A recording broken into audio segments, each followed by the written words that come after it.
anticipándonos un poquito a las fechas que vienen, de repente surgió una pregunta: ¿por qué celebramos la Navidad?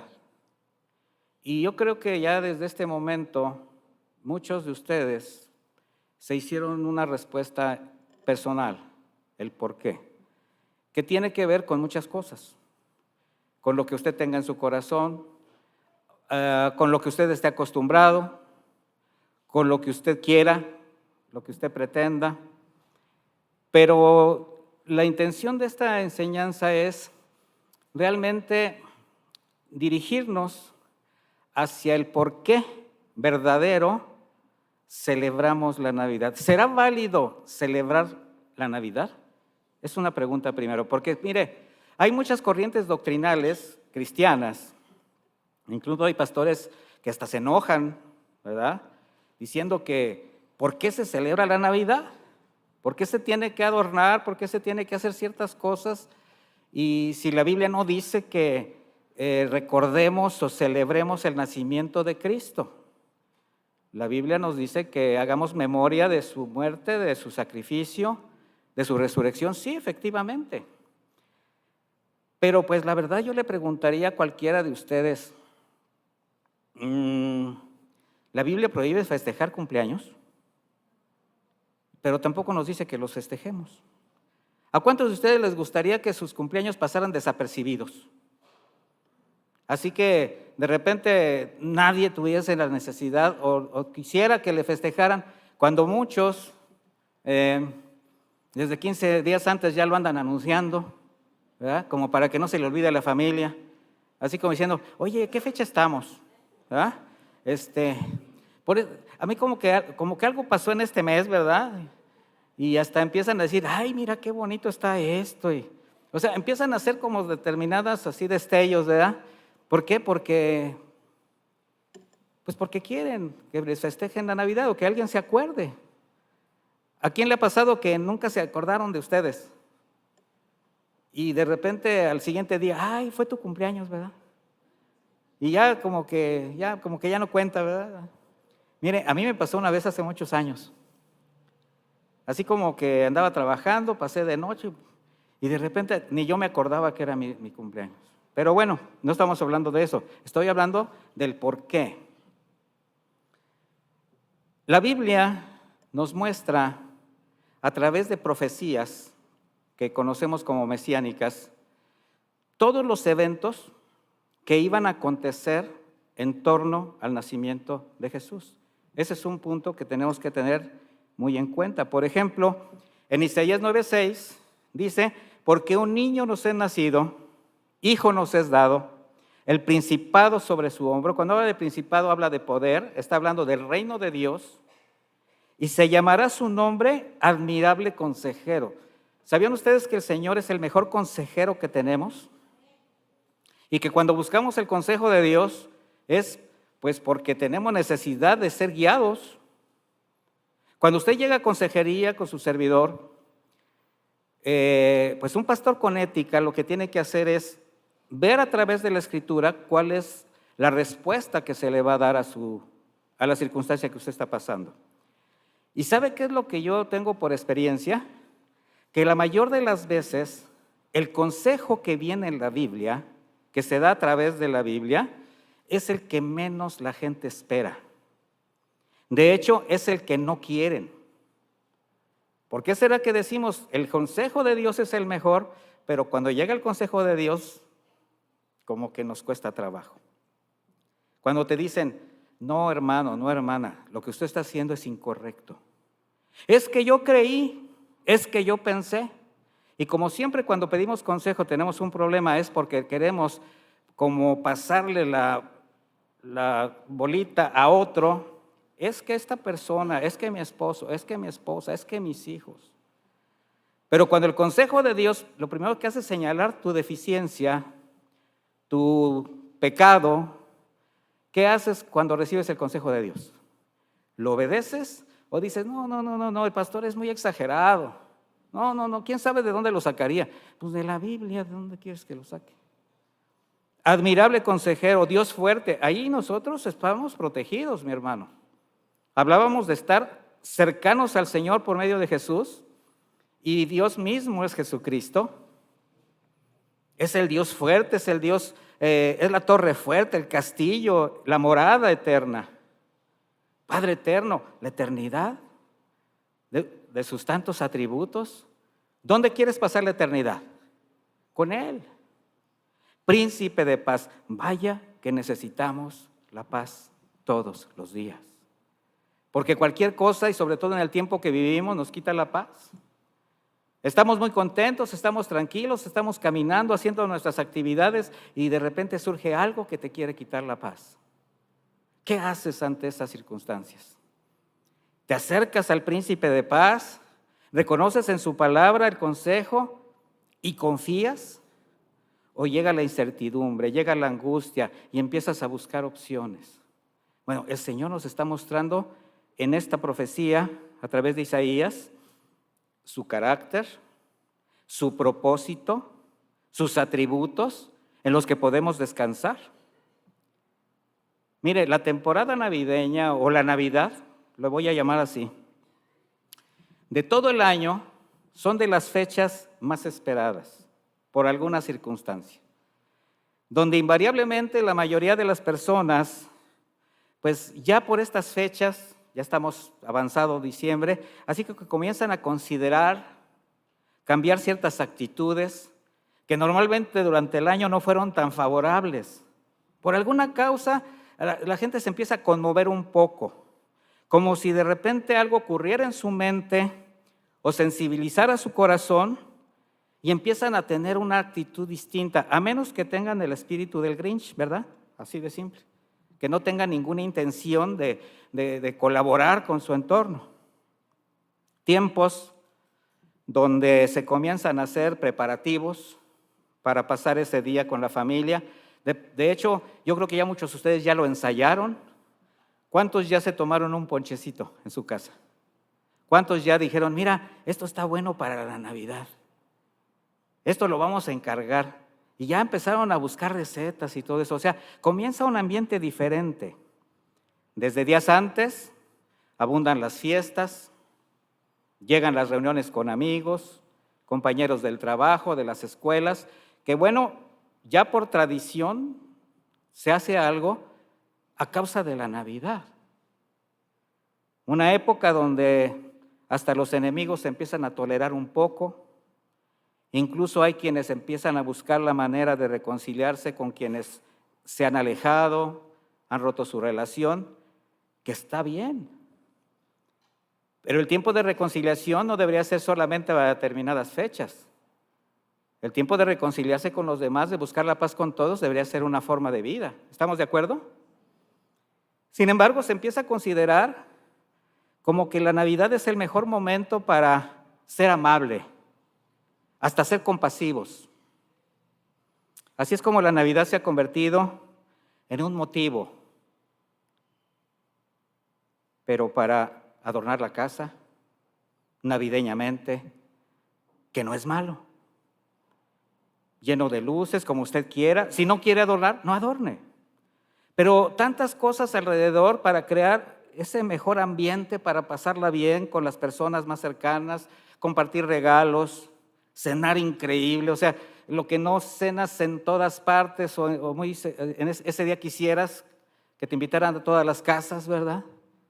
Porque termina la Navidad en tu casa y andas buscando dónde te vas al recalentado. O sea, ya es una parte de la cultura. Todo es bueno, mi hermano, pero ¿será que todo esto solamente es para hacerlo en estas fechas? O tomar como pretexto la Navidad para hacerlo. Porque todas estas actividades, para la gran mayoría, y estoy hablando a nivel mundial, le voy a decir por qué se lo digo, incluso hay países donde sin profesar creencias cristianas, o sea, ajenas al cristianismo, estas fechas son un motivo para festejar la Navidad. No sé si lo sabía, pero en lugares de Oriente, por ejemplo, sin creer, festejan. ¿Por qué? Porque simplemente lo consideran como una ¿qué? Como una fiesta, ¿verdad? Lo más lamentable, mis hermanos, es que la realidad de todas estas actividades, aunque en medio de tanta fiesta, de tanta algarabía, solo por mera costumbre se menciona el nacimiento de Jesucristo o se le tenga como parte de la ambientación o para algunas dinámicas tradicionales. Pero Él no es el centro de la celebración. O sea, Jesucristo, el hecho de que Jesucristo haya llegado a este mundo para redimir a una humanidad perdida, no es lo importante. En otras palabras, Él no es el motivo para recordar y celebrar el cumplimiento de la promesa de Dios de enviar un Salvador, porque esa es la realidad de la Navidad. Profecías que se cumplieron con la venida de Cristo. Y precisamente es lamentable, o más lamentable, cuando en la gran mayoría de quienes se consideran cristianos son los que olvidan que si existe una razón para recordar y aún para festejar, es que Jesucristo nació. No todo lo que está en torno a estas festividades o a estas fechas. Es así como todos los eventos alrededor del nacimiento de Jesús, pues solamente forman parte pues, de una linda historia para muchos, que solo es digna de festejos tradicionales o incluso de la representación de una obra teatral. Pero no se detienen siquiera a pensar o a considerar la historia registrada en la Biblia, que narra exactamente los eventos, los contextos tan asombrosos, tan maravillosos que antecedieron, que sucedieron durante el nacimiento de Cristo. Cómo Jesús, siendo Dios, se despojó a sí mismo, se hizo hombre y en la figura del Hijo, por amor, por obediencia al Padre, vino a este mundo para acercar el reino de los cielos. Esa es la Navidad. Y Él llegó, mis hermanos, en un ambiente de hostilidad, en un ambiente de rechazo, en una condición de carencias, hasta de un lugar para nacer. Y la mayor de las veces son cosas que uno no considera. Lo ve como una historia simplemente. Y yo lo quiero invitar a hacer un pequeño recorrido, considerando los acontecimientos en torno al nacimiento de Jesús, para afirmar en el corazón por qué usted celebra la Navidad. ¿Por qué celebramos la Navidad? Y vamos al principio. Mire, en Lucas 1:5, yo voy a estar leyendo una versión de Reina Valera actualizada en ocasiones, pero en el libro de Lucas, de ahí nos vamos a partir la historia. Comienza diciendo que hubo en los días de Herodes era el rey de Judea que gobernaba en esa época. Dice, un sacerdote llamado Zacarías, de la clase de Abías, dice, su mujer era de las hijas de Aarón y se llamaba Elizabeth. Ambos eran justos delante de Dios y andaban irreprensibles en todos los mandamientos y ordenanzas del Señor. Lo primero que tenemos que ver es que está hablando de un matrimonio ejemplar. ¿Se imagina que alguien pudiera decir, ese matrimonio son justos delante de Dios? Son irreprensibles en todos los mandamientos y ordenanzas del Señor. Alguien puede decir, ¿está hablando de mi matrimonio, pastor? Ahora, ¿cree que eso es lo que sería lo más conveniente para cualquier matrimonio? Claro. Bueno, ellos así eran, Zacarías y Elizabeth, pero no tenían hijo. Versículo 7.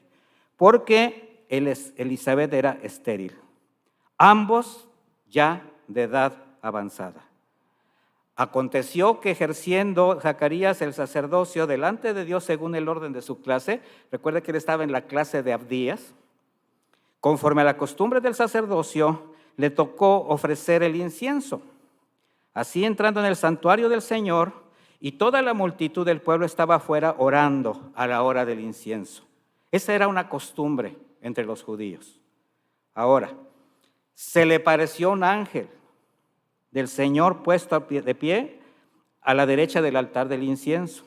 Y se turbó Zacarías al verle, y le sobrecogió temor.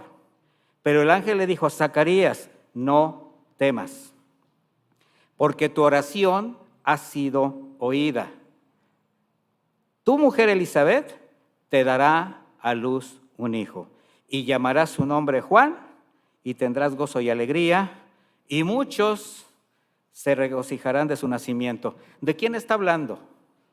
De Juan el Bautista. O sea, aquí todo tiene un principio, pero mire, qué importante ver los contextos, porque Zacarías, como sacerdote principal, en ese momento, de acuerdo a la clase de Abdías, porque el sacerdocio se dividía en diferentes clases, y le tocó estar en ese momento ahí a él. Y le tocó en suerte, dice, la responsabilidad de quemar incienso en el santuario del templo, lo que se reconocía como lugar santo. Ahora, sabemos que el incienso representa la oración del pueblo al Señor. ¿Sí sabía eso usted? Hasta la fecha. Es una representación, es un simbolismo. De manera que mientras él estaba quemando el incienso, o se quemaba el incienso por los sacerdotes, el pueblo afuera del templo estaba orando. En esa época se hacían 18 oraciones específicas mientras se quemaba el incienso. Entre estas oraciones, una de ellas era para clamar que Elías viniese. No está hablando de una reencarnación, sino del espíritu de Elías. ¿Por qué? Porque estaba profetizado que el espíritu de Elías precedería la llegada del Mesías prometido que los libertara. Por eso era una oración pues frecuente. Malaquías 4:5 dice: he aquí que yo les envío al profeta Elías antes que venga el día de Jehová grande y terrible. Él hará volver el corazón de los padres hacia los hijos, el corazón de los hijos hacia los padres, no sea que yo venga y hiera la tierra con maldición. O sea, está hablando de aquel que iba a abrir el camino del Señor. Por eso cuando el ángel expresa a Zacarías que su oración había sido escuchada, pues él, como judío, entendía que hacía alusión a la profecía al principio. Pero al saber que el hijo que tanto habían anhelado y no habían podido tener, pues por su condición física, pues traería este niño el espíritu y el poder de Elías para dar cumplimiento a la palabra. Eso lo perturbó fuertemente. Para Zacarías, el mensaje del ángel era demasiado bueno para ser cierto, pero no reaccionó así por la revelación del cumplimiento de la profecía, mis hermanos, no. Como judío, él la esperaba, pero de lo que sí dudó fue sobre su capacidad de ser padre, ya que por su edad, la esterilidad de su esposa, pues le parecía imposible. ¿Usted cree que era imposible que Zacarías y Elizabeth tuviesen un hijo a esa edad y en su condición de salud? Sí, era imposible. Bueno, como resultado de su incredulidad, ¿sí sabe lo que le pasó a Zacarías? Se quedó mudo. O sea, Dios le dijo: ándele, ¿verdad? Le privó del habla hasta el nacimiento de su hijo Juan. Yo creo que a muchos que les convendría calladitos son más bonitos que el Señor en cualquier momento de decir: ¿sabe qué? Se va a quedar callado una semana. Sí sería bueno pedirle eso al Señor, pero no es de lo que se trata, ¿verdad? Bueno, aquí la pregunta va a ser: ¿cuántos han estado esperando un milagro de parte de Dios? ¿Cuántos lo esperan? Que incluso consideran como imposible. Pero ¿cuántos, esperando este milagro que parecía imposible, cuando Dios ha respondido, se han quedado estupefactos, sin habla, por ese cumplimiento inesperado de algo esperado? ¿A alguno le ha pasado que siente que la causa está perdida, que ya la persona ya no tiene remedio, y de repente hay salud, se remedia el asunto, una relación se vuelve a unir, y se quedan como diciendo: no, es que no lo creo, no es posible? ¿Usted cree que es posible todo? Sí. Posteriormente, al 6º mes del milagroso embarazo de Elizabeth. Por eso yo hablaba de todos los eventos asombrosos y maravillosos en torno al nacimiento de Jesús. Bueno, el arcángel Gabriel aparece a María. Otro hecho por demás sorprendente que antecedía la llegada del Mesías. Vamos a Lucas 1:26.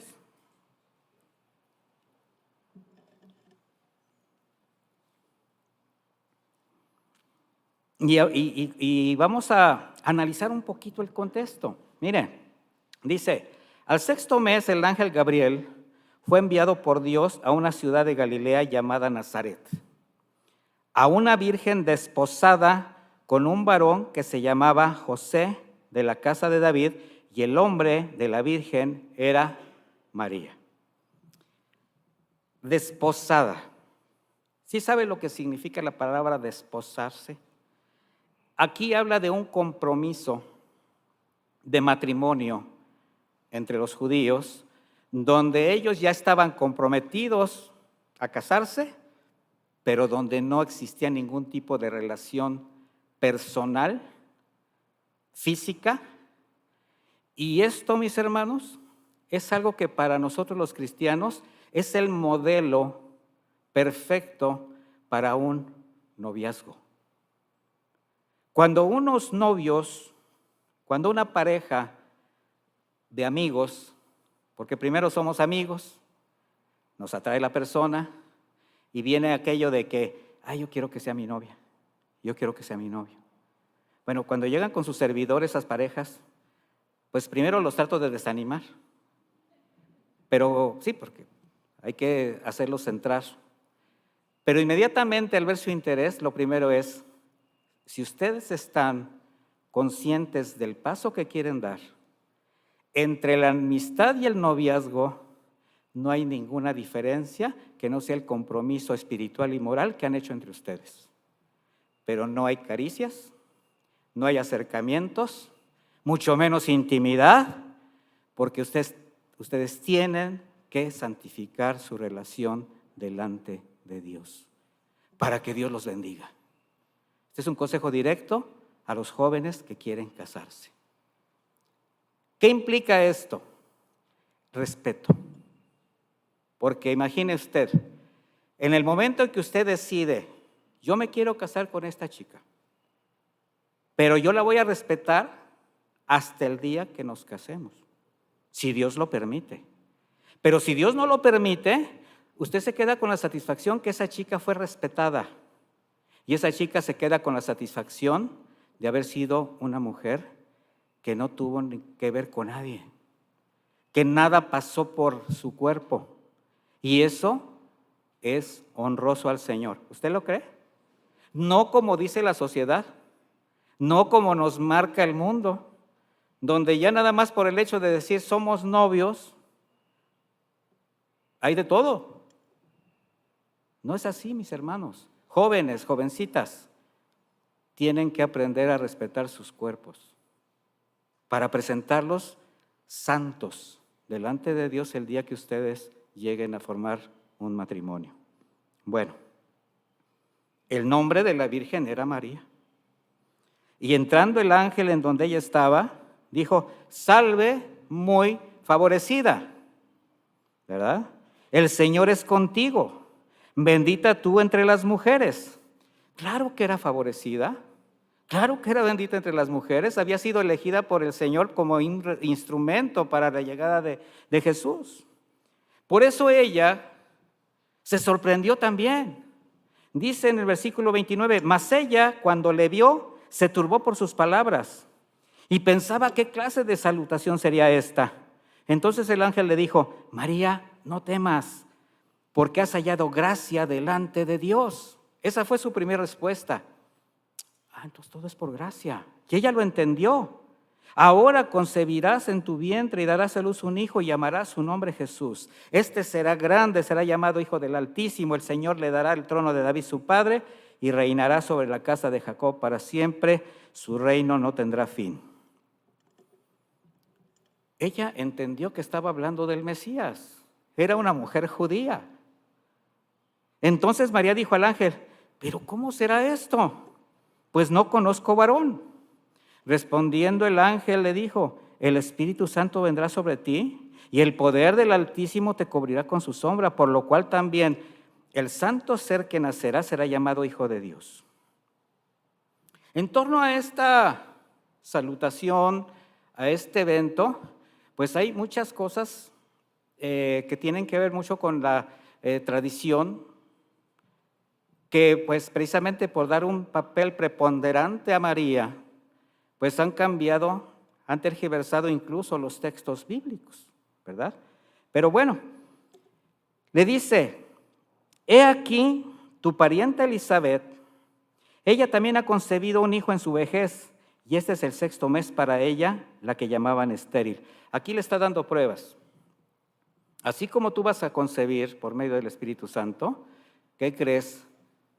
Tu prima Elizabeth, mi prima, la viejita, sí, ella, ya está embarazada. ¿Usted cree que se sorprendió María? ¿Cómo? Si tan bien que se veía, ¿verdad? O al revés, ¿verdad? Bueno, dice, porque nada es imposible para Dios.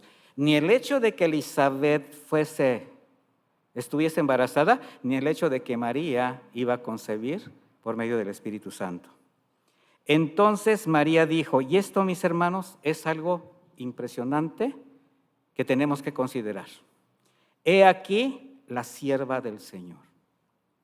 No dijo, he aquí la madre de Dios. No dijo, he aquí la abogada, la salvadora, he aquí, ¿qué? La sierva del Señor. Hágase conmigo conforme a tu palabra.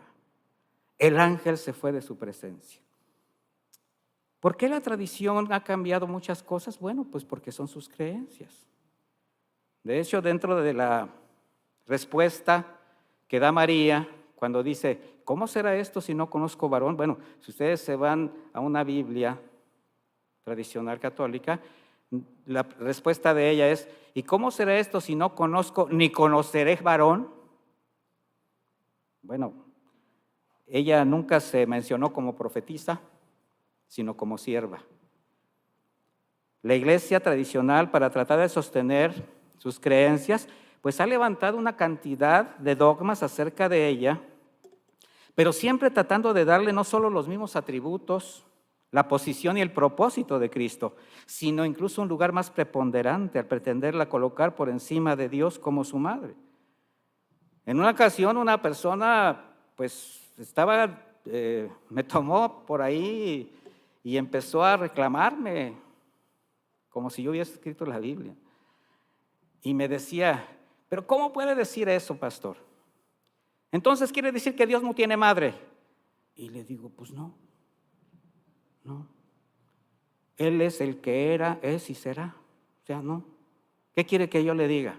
Pero no lo voy a convencer, ni voy a tratar de convencerlo. Por eso la consideran abogada, intercesora, mediadora delante del Padre, cuando la Biblia establece que es un mérito que solo corresponde a Jesucristo, único mediador entre Dios y los hombres, porque solamente Él entregó su vida, Él vertió su sangre en esa cruz, Él nos sustituyó en ese lugar por el pecado. Ahora yo le voy a decir algo, Él murió por toda la humanidad, incluyendo a María. Por supuesto que sí. Por eso ella dice, he aquí su sierva. María, quien reconoció la necesidad de un Salvador, así fue como con su humildad, ella se reconoce solamente como sierva que encontró, que halló gracia delante de Dios. Por eso la Escritura es muy clara en cuanto a su posición, en cuanto al propósito de Dios que tuvo para ella, pero también la Biblia es clara en cuanto a sus virtudes como una mujer judía, temerosa de Dios, que fue muy valiente, que fue obediente, ya que estuvo dispuesta a sacrificar su condición de desposada, incluso arriesgar su vida. ¿Por qué se lo digo? Porque ella sabía lo que significaba presentarse embarazada delante de José, con el que estaba desposada, con el que ni siquiera se había tomado la mano.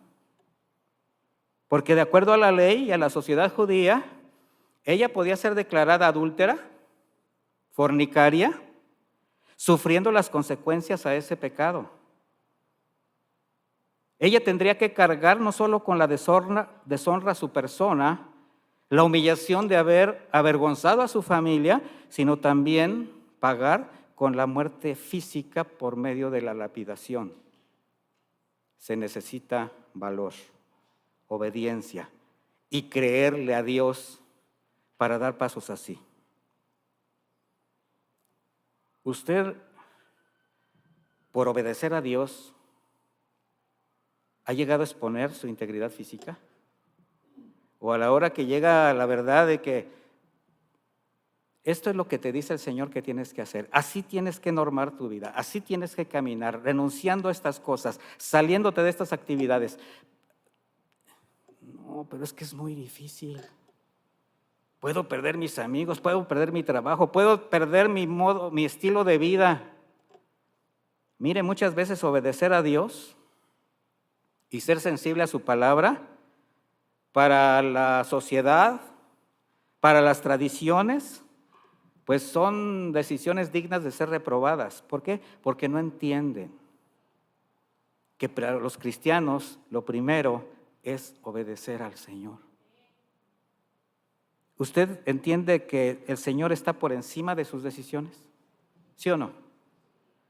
Pues como de 4 sí están, ya está bien que tengan esa convicción 4, los otros a ver si se convencen a lo largo de la enseñanza.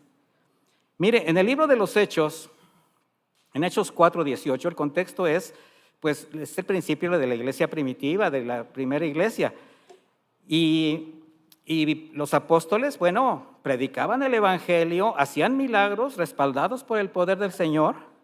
Y dice en el versículo 18 del capítulo 4 de Hechos, y les llamaron y les ordenaron terminantemente. ¿Quiénes les hablaron? Los sacerdotes. Los llamaron al templo. Les ordenaron terminantemente que no hablaran ni enseñaran en el nombre de Jesús.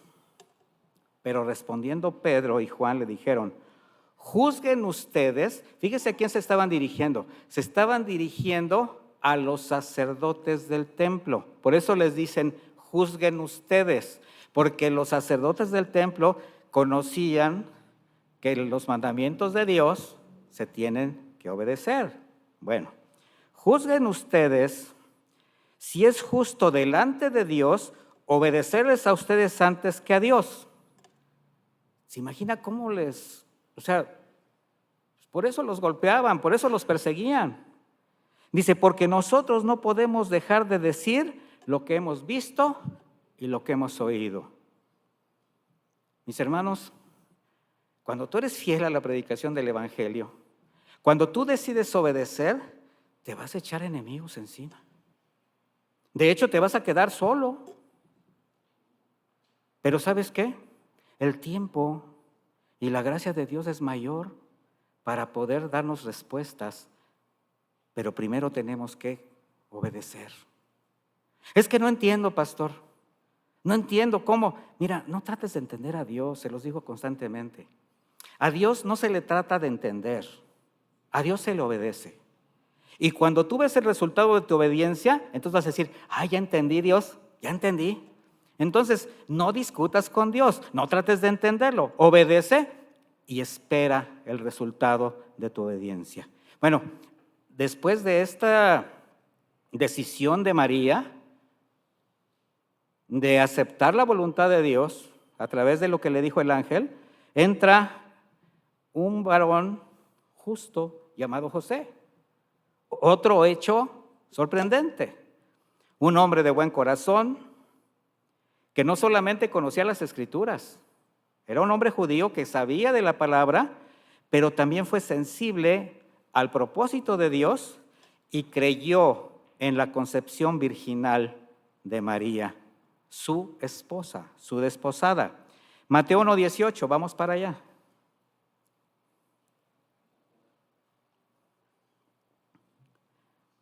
Dice así: el nacimiento de Jesucristo fue así. Estando desposada María con José, nuevamente la palabra desposada, antes que se juntasen, aquí ya lo dice de una manera más clara, se halló que había concebido del Espíritu Santo. José su marido, como era justo, o sea, era un hombre bondadoso, no quería infamarla, no quería difamarla, no quería que le pasara nada. Y quiso dejarla secretamente. Pensando él en esto, he aquí un ángel del Señor le apareció en sueños y le dijo: José, hijo de David, no temas recibir a María tu mujer, porque lo que en ella es engendrado del Espíritu Santo es. Y dará a luz un hijo, y llamarás su nombre Jesús, porque él salvará a su pueblo de sus pecados. Le da la misma instrucción a José. Le darás el nombre de Jesús, ¿verdad? Todo esto aconteció para que se cumpliese lo dicho por el Señor por medio del profeta, cuando dijo: he aquí una virgen concebirá, dará a luz un hijo, llamará su nombre Manuel, que traducido es Dios con nosotros. ¿De quién fue esta profecía? De Isaías. Despertando José del sueño, hizo como el ángel del Señor le había mandado y recibió a su mujer. ¿Qué hizo? Obedeció. Creyó. Pero no la conoció, o sea, no tuvo intimidad con ella hasta que dio a luz a su hijo primogénito y le puso por nombre Jesús. Hago énfasis en ciertas palabras porque las vamos a estudiar. No la conoció hasta que dio luz a su hijo, ¿qué? Primogénito. ¿Qué vemos aquí, mis hermanos? La sabiduría, la presciencia, la soberanía, la voluntad de Dios al llamar a una pareja desposada de acuerdo a la tradición judía, temerosos de Dios, quienes al ser probados con la misma noticia, porque los dos fueron probados con la misma noticia, con su primer reacción de recibir, de aceptar la voluntad de Dios y obedecer, ambos demostraron algo, mis hermanos, que tenían un corazón humilde, dispuesto y disponible para resistir todo lo que vendría adelante, porque apenas era el principio, apenas son las noticias. Y lo que venía adelante, mis hermanos, nada fue fácil.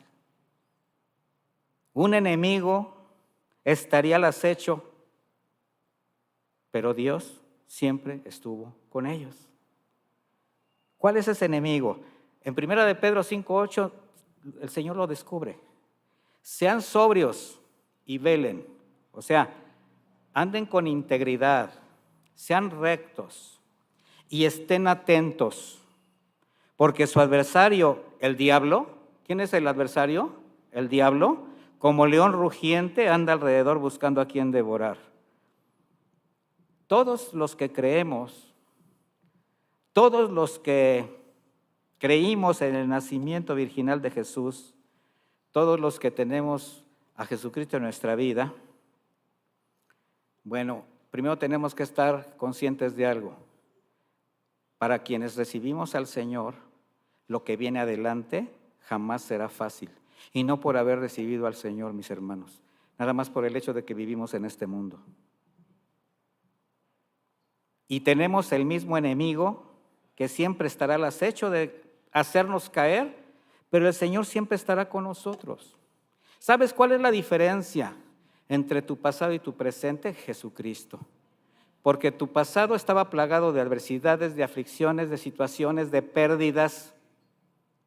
En la actualidad las cosas continúan porque tienen que continuar.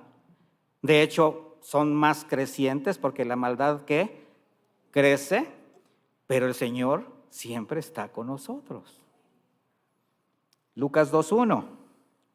Y aquí comienza la serie de pruebas. Aconteció que en aquellos días que se promulgó un edicto de parte de Augusto César que todo el mundo fuese empadronado. Está hablando del mundo como la región donde gobernaba el Imperio Romano.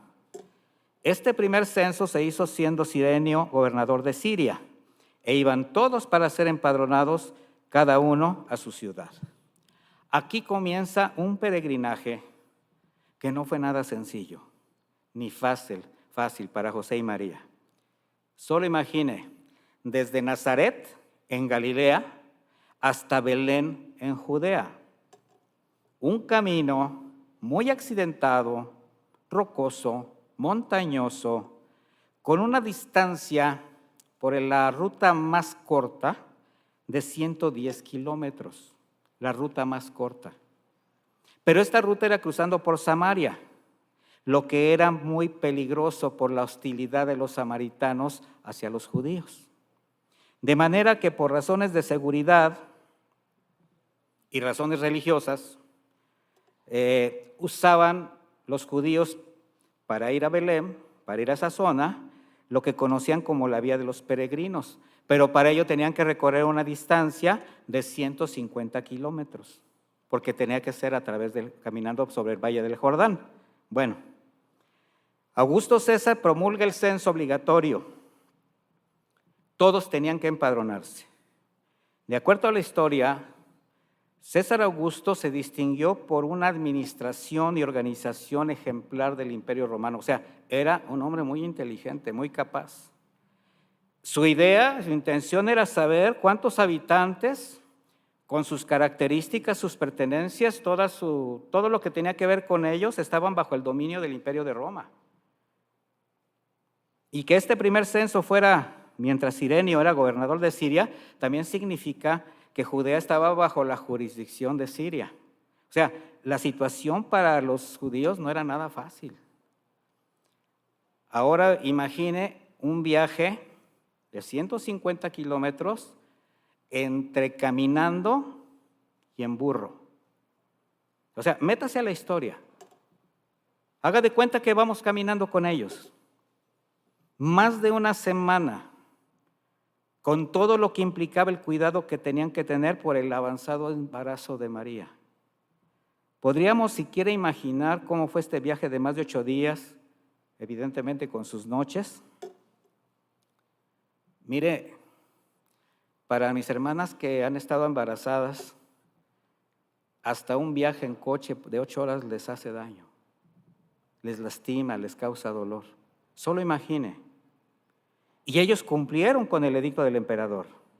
Así fue como llegaron a Belén, la ciudad de David, por tanto que José era su descendiente. Dice Lucas 2:3, iban todos para ser empadronados, cada uno a su ciudad. José también subió de Galilea, de la ciudad de Nazaret a Judea, a la ciudad de David, que se llama Belén por cuanto era de la casa y familia de David. Bueno, finalmente después de un viaje tan largo, tan accidentado, llegan a Belén para enfrentarse con otro problema. Debido a la cantidad de personas a empadronarse, no encontraron un lugar. No hubo un lugar para descansar, pero además surge lo imprevisto. Aconteció que estando ellos ahí, se cumplieron los días de su alumbramiento. Y dio a luz a su hijo, ¿qué?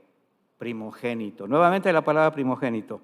Y le envolvió en pañales, le acostó en un pesebre porque no había lugar para ellos en el mesón. Mire, debido a la situación por la que estaban pasando, al no haber un lugar en el mesón, en el lugar donde podían descansar, bueno, les es proporcionado un establo. Es el lugar donde se dejaban los animales de quienes estaban hospedados y los animales de los propietarios del mesón. Por el tipo de construcción de las casas en Oriente, la parte baja de las viviendas, incluso cuando estaban construidas en una zona rocosa, alguna cueva anexa era usada como bodega y establo. En este caso, ese lugar era del mesón donde no encontraron lugar. Ahora piensen esto. Después de ese largo viaje en burro, caminando, todavía con el dolor, el cansancio, todo lo que implicó este viaje, comienza el trabajo de parto. En esas condiciones, sin cuidados médicos, sin anestesias, obviamente, en un lugar insalubre, lleno de animales, lleno de desechos. No sé, quizás lo apoyaría alguna mujer, no lo sé. O el mismo José se hizo cargo del parto. Pero en esas condiciones nació Jesús, el Hijo de Dios, el Salvador de la humanidad, a quien después de envolverle en pañales, que no era otra cosa que vendas que mojaban en aceite para alumbrar los patios, porque no había nada hacia dónde poder tomar, lo colocaron en un pesebre. un cajón de madera donde ponían la paja, los residuos que daban de comer a los animales. Mire, mi hermano, pensando en todo esto, no alcanzo a imaginarme, no todo lo que les está pasando, todo lo que vivieron, sino lo que ahora pudieron pensar. ¿Qué sucedía en el corazón de José y María? Porque ellos sí sabían quién era el que estaban haciendo. Esas veces de que ¿cómo es posible que el Hijo de Dios esté naciendo en estas condiciones? ¿Cómo es posible que estemos aquí? ¿Por qué? Porque esto representaba el cumplimiento de la promesa de enviar al Mesías que tanto anhelaba, que tanto esperaba el pueblo judío. Mire, muchas veces reaccionamos mal. Yo no dije que ellos pensaran eso, dije, no me puedo imaginar lo que llegaron a pensar. Porque es muy fácil pensar. Muchas veces por el hecho de ser cristianos, por el hecho de caminar con el Señor, cumplir nuestros deberes, estar haciendo las cosas que sabemos que al Señor le agrada cuando llegan las situaciones difíciles, es muy fácil preguntar ¿por qué? ¿Por qué me está pasando? ¿Por qué me sucede esto si yo procuro caminar con el Señor? Trato de vivir en santidad, cumplo con mis deberes. Mi hermano, vuelvo a decirte, no preguntes. Simplemente el Señor está obrando en tu vida con algún propósito. Eso es todo. Y esto ahora tenemos que notar algunos detalles, como el que afirma que ella dio a luz a su hijo primogénito. El primogénito era el primer hijo de un matrimonio y esto era relevante en la cultura judía. De manera que no tendría sentido el uso de la expresión primogénito si José y María no hubieran tenido otros hijos después de Jesús. ¿Sí se entiende esto? Pudo haber dicho la Escritura, y tuvieron a su único hijo. No, tuvieron a su primogénito. Ahora, ¿cómo comprobamos esto? En la misma Escritura. Acompáñame a Mateo 13:54.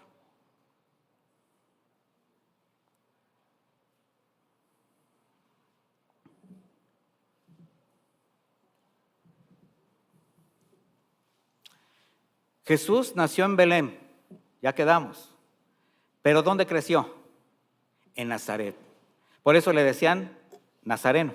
De ahí era José y María.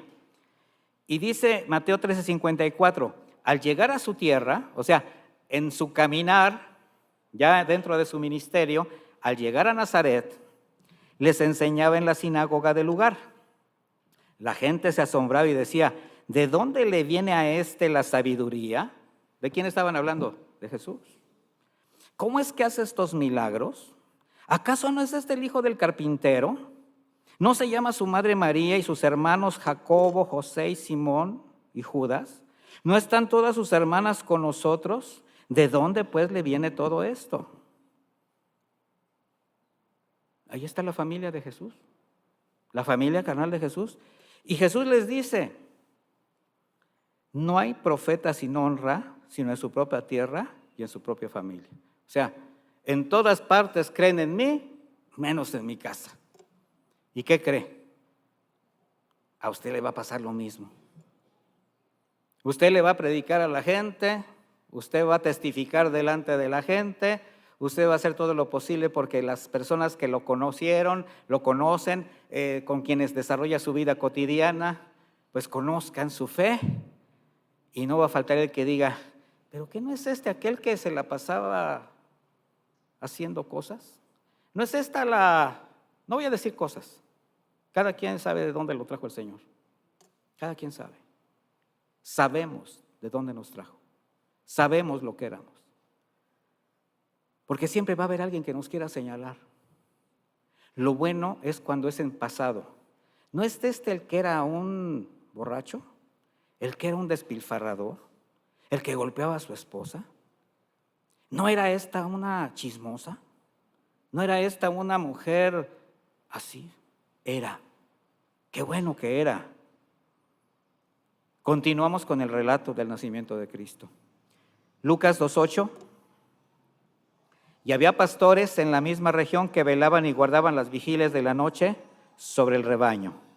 He aquí, el ángel del Señor vino sobre ellos y la gloria del Señor los cercó con resplandor y tuvieron gran temor.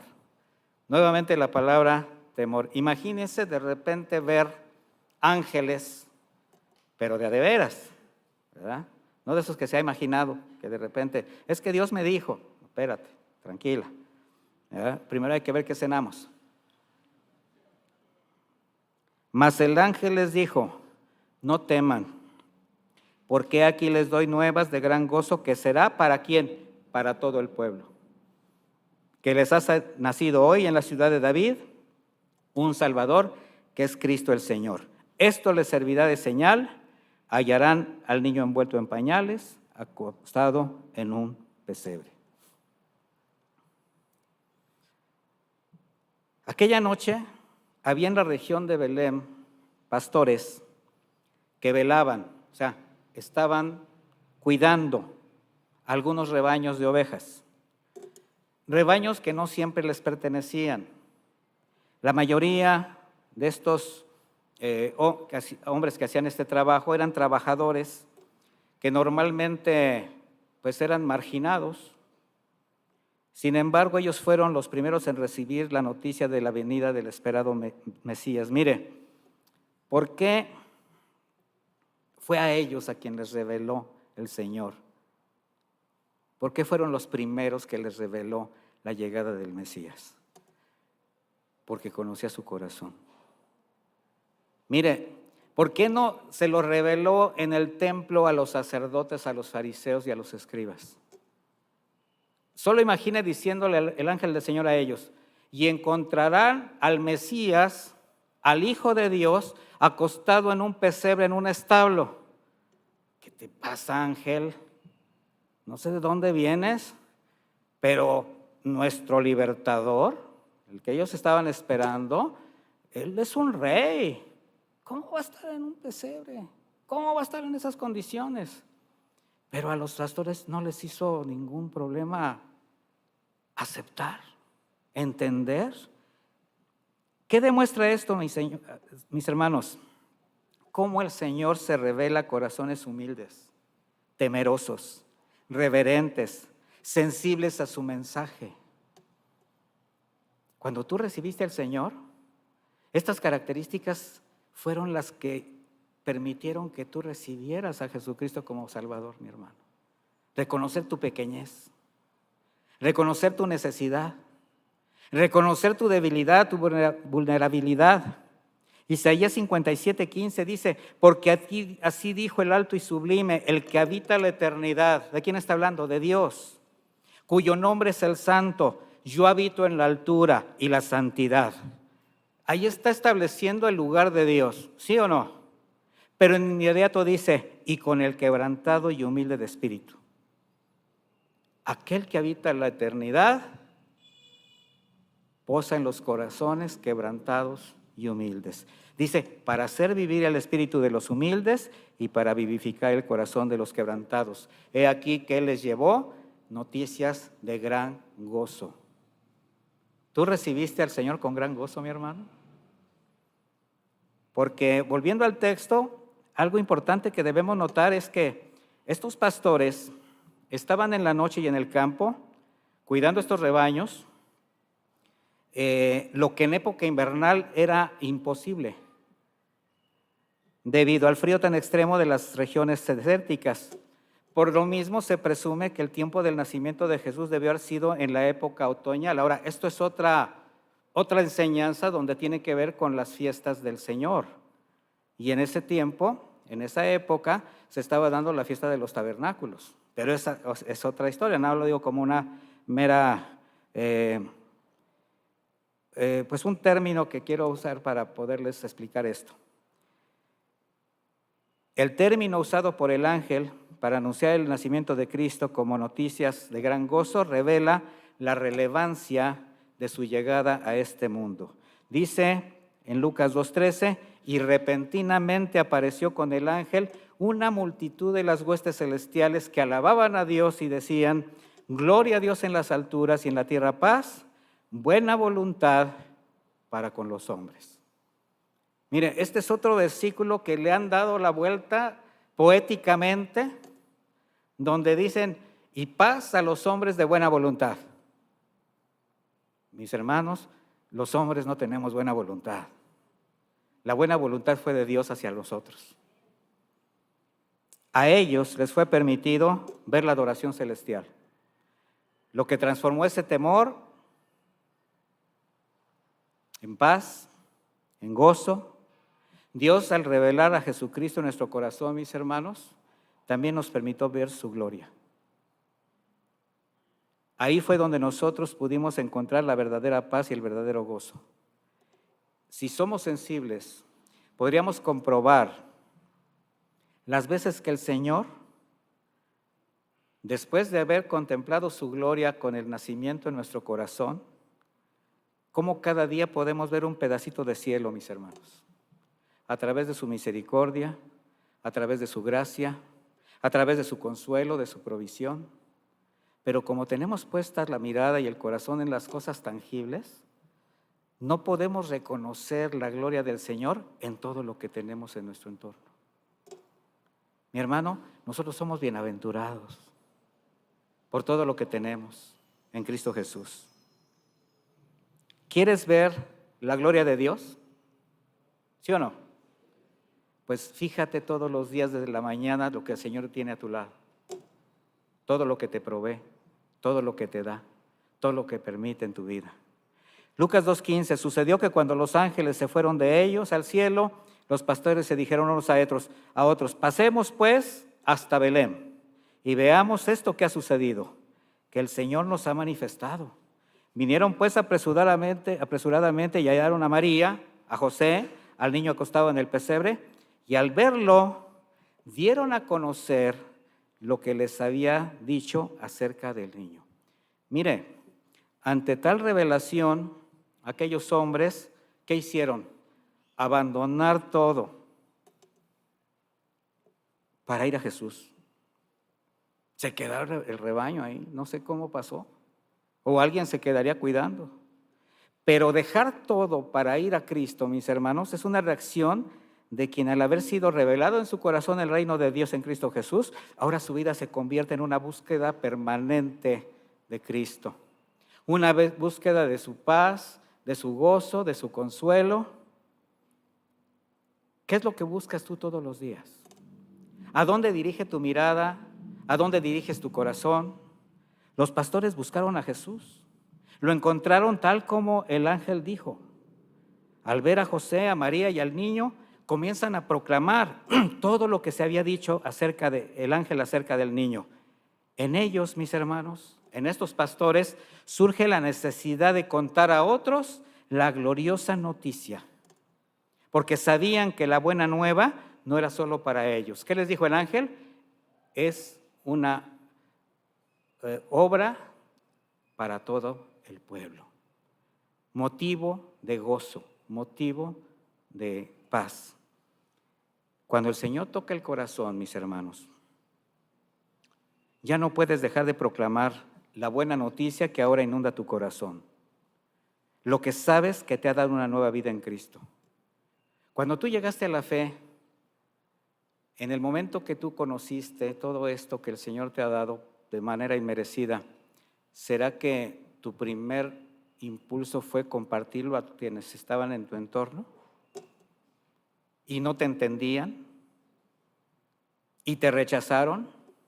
¿Y han pasado años y siguen sin entenderte y te siguen rechazando? Pues sí, mis hermanos. Pero ¿cuál es nuestro trabajo? Hacerlo. El apóstol Pablo lo dice de esta manera en 1 Corintios 9:16. Pues si anuncio el evangelio, no tengo por qué gloriarme, porque me es impuesta necesidad, y ay de mí si no anunciar el evangelio. Ay de mí. ¿Hay en ti esa pasión por predicar el evangelio? Versículo 17 dice, por lo cual si lo hago de buena voluntad, recompensa tendré. Pero si de mala voluntad, la comisión me ha sido encomendada. O sea que de la manera como lo hagas, más vale que sea de buena voluntad. Porque la comisión te ha sido ¿qué? encomendada. ¿O nada más a Pablo? Es para todos. La comisión nos ha sido encomendada. Así que una buena razón para celebrar la Navidad es porque nos permite compartir las buenas nuevas de salvación. ¿Y sabes a quién se las puedes compartir? A quienes van a estar ese tiempo contigo. Vas a recibir probablemente amistades, o te vas a reunir con algunos amigos, con alguna familia que no has visto, alguien que te viene a visitar, alguien que todavía piensa que tú eres como antes. Pero qué sorpresa se va a llevar cuando tú le empieces a hablar de Cristo. Una de dos, o ya no cena contigo y tú cenas más, ¿verdad? O simplemente sucede un milagro. ¿Por qué? Porque la misión nos ha sido encomendada. Todos los que oyeron se maravillaron de lo que los pastores decían, dice el versículo 18. Delante de la proclamación de los pastores, todos los que oían quedaban maravillados. Mis hermanos, ante la predicación del Evangelio, todo corazón sensible que reconoce su condición y su necesidad de un cambio de vida, siempre quedará maravillado. Pero María guardaba todas estas cosas en su corazón, meditándolas en su corazón. Este punto es importante. María, además de maravillada, porque ella estaba escuchando lo que decían los pastores, hacía algo más. Ella guardaba en su corazón todas las cosas de las cuales era testigo. Las meditaba en su corazón. ¿Qué meditaba? Todo. Desde que le fue anunciada su maternidad virginal, la comprensión de José, el viaje a Belén, su alumbramiento, ahora lo que escuchaba de los pastores respecto al nacimiento de Jesús. Y no es errado pensar, mis hermanos, que esta actitud de María la alcanzó durante toda su vida. Guardar y meditar en su corazón todo lo que veía acerca de Jesús. ¿Por qué? Porque fue lo que le permitió soportar lo que tuvo que experimentar después respecto a Jesús, su Hijo. Su obra, su propósito, su sacrificio para dar salvación a una humanidad a costa de su propia vida, porque ella tenía que estar preparada. ¿A qué madre le gustaría ver la muerte de su hijo? ¿Qué madre está preparada para pasar por una experiencia de ese tipo? Ninguna. Ella tenía que atesorar en su corazón tantas cosas de Jesús para entender finalmente el propósito de su hijo aquí en la tierra. Y quizás todos tendríamos que atesorar como María cada vivencia que tenemos, cada experiencia en nuestra vida cristiana, porque esto va a contribuir a crecer en la fe, a madurar para soportar con firmeza todo lo que de alguna manera se habrá de presentar. Nunca te olvides de las maravillas de Dios. Nunca te olvides de la misericordia de Dios. Y volvieron los pastores glorificando y alabando a Dios por todas las cosas que habían oído, visto, como se les había dicho. Versículo 20. Estas palabras, que son las últimas en este capítulo, podrían describir las reacciones de quienes celebramos la Navidad. Los pastores glorificaron y alabaron a Dios. Proclamaron su gloria. ¿Por qué celebramos la Navidad? Porque fue el momento en que el cielo tocó la tierra, mis hermanos, nada más por eso. Porque cuando Jesucristo vino a traer salvación a una humanidad perdida, comenzó en ese pesebre. Celebramos la Navidad porque es la más grande manifestación del amor de Dios. Porque de tal manera amó Dios al mundo que ha dado a su Hijo unigénito para que todo aquel que en Él crea no se pierda y tenga vida eterna. Celebramos la Navidad porque es la promesa de Dios mismo acercándose al hombre. Antes que Jesucristo naciera, el pueblo de Dios tenía que acercarse a Él a través de sacrificios. Esto era una imposición de la ley como una sombra y figura de lo que vendría. Pero de la misma manera, los pueblos paganos intentaban acercarse al Señor a través de lo que en la actualidad hacen muchas religiones y muchas sectas: rituales, intermediarios, obras, recursos. Pero con la llegada de Cristo todo tomó su orden. Por eso cuando el Señor dijo: yo soy el camino y la verdad y la vida, nadie viene al Padre sino por mí, puso el orden en cómo podemos acceder a una salvación tan grande. Y la Navidad no tuvo su origen en Belén, sino en el corazón del Padre, al ser la revelación de su misericordia, de su amor, porque Dios no respondió a nuestro amor, mis hermanos, Él respondió a nuestra necesidad. En 1 de Juan 4:10 dice: en esto consiste el amor de Dios, no en que nosotros hayamos amado a Dios, sino que Dios nos amó a nosotros y envió a su Hijo en propiciación por nuestros pecados. Y Él sigue acercándose al corazón del hombre. Emmanuel, Dios con nosotros, se sigue acercando y buscando un corazón en donde nacer. Conclusión: ¿cómo está tu relación con Dios? Mira, para quienes están escuchando este mensaje, si alguno no ha reconocido su condición de pecado, su separación de Dios, ni se ha arrepentido, ni ha abierto su corazón para recibir a Cristo como Salvador, yo le puedo asegurar algo: hoy es un buen día para que Jesús pose en ese pesebre. Lo único que tienes que hacer es reconocer tu condición, pedir perdón, y Él, fiel a su palabra, créeme, te va a traer con lazos de amor. Pero si tú ya eres hijo, quizás es el tiempo de renovar tu amor, de restaurar tu comunión, de obedecer su voz. Porque si hacemos una evaluación de nuestro comportamiento, de nuestra conducta, quizás haya muchas cosas que todavía están fuera del orden de Dios. La Navidad, mis hermanos, no va a cobrar sentido hasta que Cristo sea el Señor de tu vida. Y por eso la celebramos. Así que ten libertad en celebrarla con tus amigos, con tus allegados, con tu familia. Ámalos, compárteles tu fe. Sé tú su ejemplo, su testimonio. Ten misericordia de ellos, porque a eso vino el Señor, a extender la misericordia.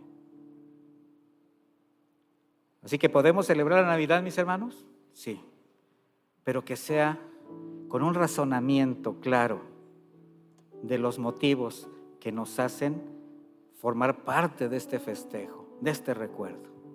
Yo quiero invitar a que me acompañe a hacer una oración final.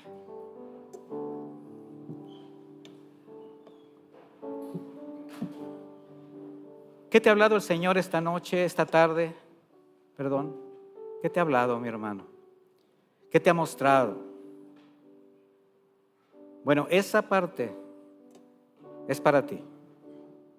Lo que el Señor te haya hablado, ya de ti depende la respuesta que le des. Pero lo que sí te puedo decir es que sí hay un motivo para celebrar a nuestro Señor. Porque si Él no hubiera nacido, nada tendría sentido. Bendito Dios, te damos muchísimas gracias por tu palabra. Gracias por tu amor, por tu misericordia, Señor. Gracias por haber enviado a tu Hijo sin que le haya importado las condiciones en las cuales llegó, Señor. Porque todo comenzó en ese pesebre, pero terminó en una cruz. Así que, Padre, gracias, muchas gracias por darnos la oportunidad de formar parte de tu casa, por habernos visto con misericordia, por haber extendido tu compasión a cada uno de nosotros, y porque sigues esperando a que muchos procedan al arrepentimiento. Fiel a tu palabra, mi Señor, fiel a tu palabra siempre. Así que muchísimas gracias por este tiempo, por tu palabra, por tu enseñanza, y que en el corazón de cada uno de nosotros, Señor, se fortalezca la fe que nació cuando Cristo llegó a nuestro pesebre. Muchísimas gracias. En el nombre de Jesús. Amén. Que Dios los acompañe, mis hermanos.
Amaste.